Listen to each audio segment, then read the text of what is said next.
Hey, what's happening, everybody? It's me, Crazyfrankie, and I'd like to welcome you to my Week 5 4 key game picks. Before we get into those picks, thoughts from week number 4. Well, everybody thought that the Patriots were going to be 4-0. Turns out, it didn't happen that way. I got to give the Bills a ton of credit here. They played the Patriots very well. They shut them out 16-0 in that game. And a lot of I know some of you probably are not well aware. Look, the Patriots are still a pretty good team, and they are considered still a favorite in the AFC. But I mentioned a couple times before already. Now I'm starting to wonder about their defense a little bit here. Their defense seems to me is not done. It is, in the last 2 games has not done a good job on both sides of the ball. I mean, is there something going on in their defense here that a lot of teams are exploiting? I think there might be. I don't know, because their secondary looks like they're really getting embarrassed by the run game, but really something's not right with the New England defense. If you're a Patriots fan, you got to worry. Even with Tom Brady finally coming back, let's now a lot of questions are wondering now riding on the defense now. But I think if you're a Patriots fan, let's look at a couple things here. Look, they're still a great team. I know they haven't gotten much out of Gronkowski because I think the hamstrings still becoming an issue, even though he's there. And also to keep in mind of another things here. You got your first loss of the season, so now get that talk of an undefeated season out of the way, and now the team should just focus on winning now. Winning and getting to the Super Bowl should be the main goal for this team. And also, if you're a Patriots fan, I wouldn't worry so much. Rex Ryan, this blabbermouth of his, he opened his mouth again during a press conference. The way mocking the Patriots and all that. But let's just see what happens the rest of the way for the Buffalo Bills, because I'm not totally convinced they're that for real. Let's see other things that went on. What's going on with the Carolina Panthers? Cam Newton nearly going through for the second time this season already went through the concussion protocol. And obviously their defense is really banged up. They're not that good. I mean, Atlanta just blew them out of the water with really just blew them out of the water with so many yards and on offense. It wasn't even funny.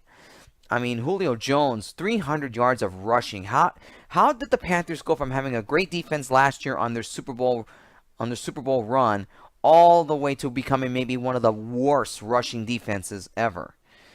I mean, there's something, the defending champions right now, there's a lot going on with this team that really it does not seem right, and they are in danger now of being out of contention so early in the regular season.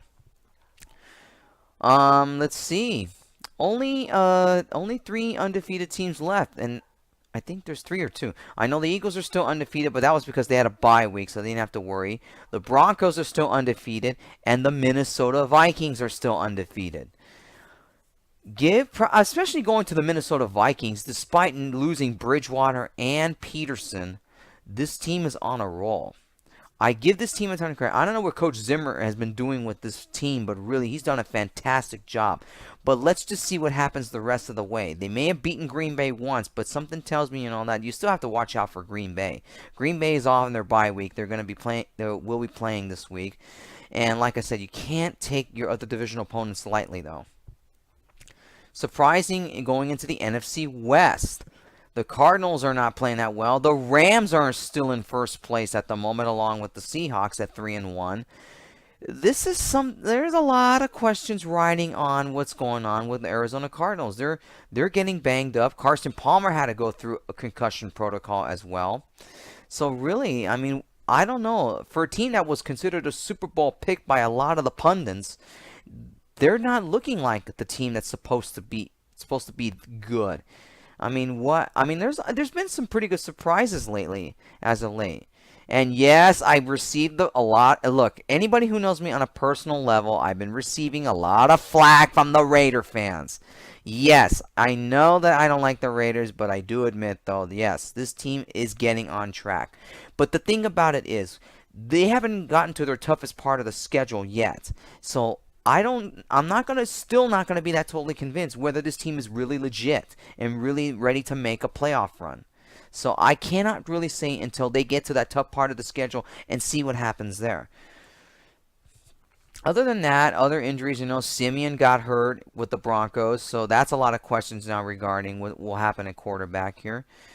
But other than that, week number 4, I mean, if you're a prognosticator in terms of picking football games, you had a good week. And I did. I mean, I went 10-5 on my NFL picks last week. So, yeah, so yay me. Anyways, let's get into week number 5, shall we? Key game number 1, it is the Arizona Cardinals and the San Francisco 49ers. Now, why am I saying that this is a key game here? Now, obviously, this is a must-win game for both these teams. Otherwise, they could fall out of contention in the NFC West if whoever loses this game. They pretty much may be done here. The Cardinals are a 4-point favorite in this one. Carson Palmer, going before he got hurt, was 23 of 36 for 288 yards and 1 touchdown. Questions regarding whether he will be playing in this game is still uncertainty right now. Now, Gabbert, on the other hand, for the 49ers, 16 of 23, 196 yards and 1 TD. Pretty significant stats there, even though they lost to the Cowboys. For 4 points and all that, depending on the health of Carson Palmer, I would probably go lower than just 4 points here. I mean, the 49ers did play fairly well against the Cowboys last week, even though they're a team that really not many people are picking as a legit contender. So it's kind of a toss-up here in this one, but I think I'm going to go with I'm going to pick the Arizona Cardinals here. They need this game much more badly right now if they want to be even considered still a threat to be a contender in the NFC. So yeah, I'm going to pick the Cardinals here. I know you're probably saying, okay, what about Carson Palmer's health? What about a cornerback? What is Stanton going to do in this game? Well, look, they still have the offensive weaponry, but they really need to get it together here in order, or they're going to be falling in danger of really being out of contention unless they finally get their act together here. So yeah, I'm definitely, and especially the fact on the 49ers side, Navar Bowman is out for the season, so that hurts them on defense even more. And this is why I'm going to go with the Cardinals here. It's going to be a very close game here, obviously, but I'll pick Cardinals here. They need this game badly right now to stay in contention. Cardinals over the 49ers. Key game number 2, the Falcons at the Broncos. I don't know where the experts say that the Broncos are a 6-point favorite in this one. It should be much lower than that. And the questions regarding if Simeon's going to play, he's still questionable in this game, despite the fact that Lynch had to take over for the Broncos, going 14 of 24 for 170 yards and 1 touchdown pass. I know their defense is good and strong, but let's see how they do against a good running attack with Julio Jones. I mean, he went for 300 yards last week, and Ryan, 28 of 37, 503 yards of passing for 4 touchdowns. This is a team this Falcons team, for the Broncos' sake, you can't take lightly here. They are finally getting back to form here.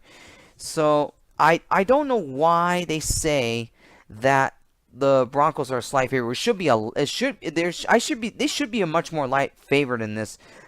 A much lighter favorite than, say, much more of a heavy favorite here. So I'm going by what it says. They say it's 6 points. I think it's going to be much lower than this for certainty right now. I'll stick with it for now, but check back on a lot of websites in here unders. It's got to be lower than 6 here, because the Falcons are no joke here. The Falcons are playing very well and they're back to form here. So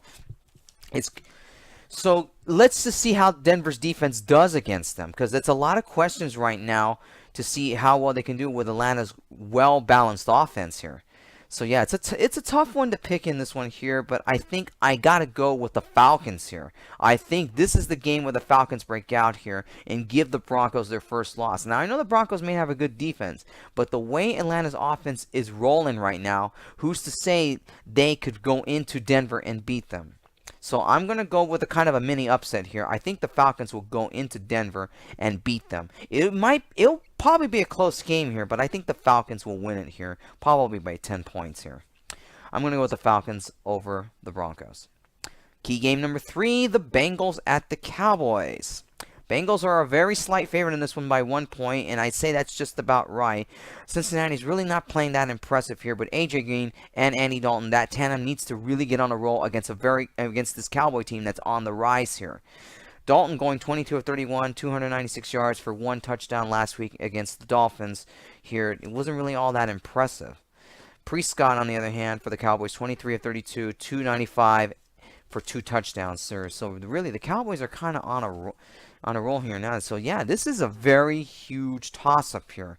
Tough to say who wins this game here, but in terms of offense, the Cowboys are kind of have advantage in that. Defense-wise, they're evenly matched. Both teams' defenses aren't that great. So yeah, so it's kind of a tough one here. So 1 point favorite is just about right for the Bengals here. But I like the Cowboys here. I think the Cowboys really, you get that offense going here, it's going to, the Bengals defense really is really becoming a problem here. In terms, well, other than their offense here, their defense really hasn't been able to, even though they did a great job against the Dolphins last week, that's because the Dolphins are not really that good of a team. So yeah, it's really quite a toss-up for this one, but I like the Cowboys in this one. I think their offense is just a tad better than the Bengals offense. Defense-wise, they're about evenly matched. So yeah, I would say Dallas will win in a squeaker here, but I'm gonna pick the Cowboys here. Cowboys over the Bengals.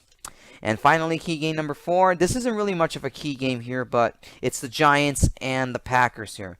Packers a huge favorite in this one, 7.5 points. It's probably just about right. Packers are coming off a bye week, so they'll be fully rested and all that. With the Giants coming off an embarrassing loss to the Vikings last week, really, and Odell Beckham Jr. has become a story lately.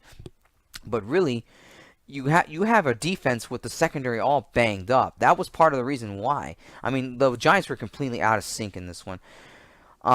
There's no question you got to go with the Packers here. The Giants really are completely out of sync, and they really need to get their act together, especially Odell Beckham Jr. I'm sure if you heard in social media and in the news is saying that he's become a targeted player. Well, what do you expect? When defenses have to come at you, that's part of their job. I mean, you can't just keep blaming yourself and all that. You got to get out there on the field and really show the old Beckham Jr. we come to seen when he first came out. A lot of the players a lot of things have really gone into of OBJ's head, and it's really becoming a huge distraction for the team. So this is why I think with all that going on with the Giants and all that, and Ian Manning continuing to struggle very badly here. I mean, he turned the ball over, I think, 2 times in that game against the Vikings. So no question, this is kind of an easy pick. Yeah, no question, you got to go with the Packers here. Packers over the Giants. Most of my picks, I mean, going into this weekend, it doesn't seem that much appealing there, because if you look at the schedule here, not much. But these are the games that I can give you for this week and all. And I know this is probably a little bit of a weird 4 key game picks that I normally am used to doing here, but these are probably the 4 key games I can give you for the time, because the schedule for week number 5 isn't all that great. Anyways, enough chit chat here. Check for all of my picks for week number 5 along with the lines for each game. Go to thesportblog.blogspot.com for all of that. Check back the next day as of the time of this video. All of week 5's lines and all my picks for week number 5 should be up there.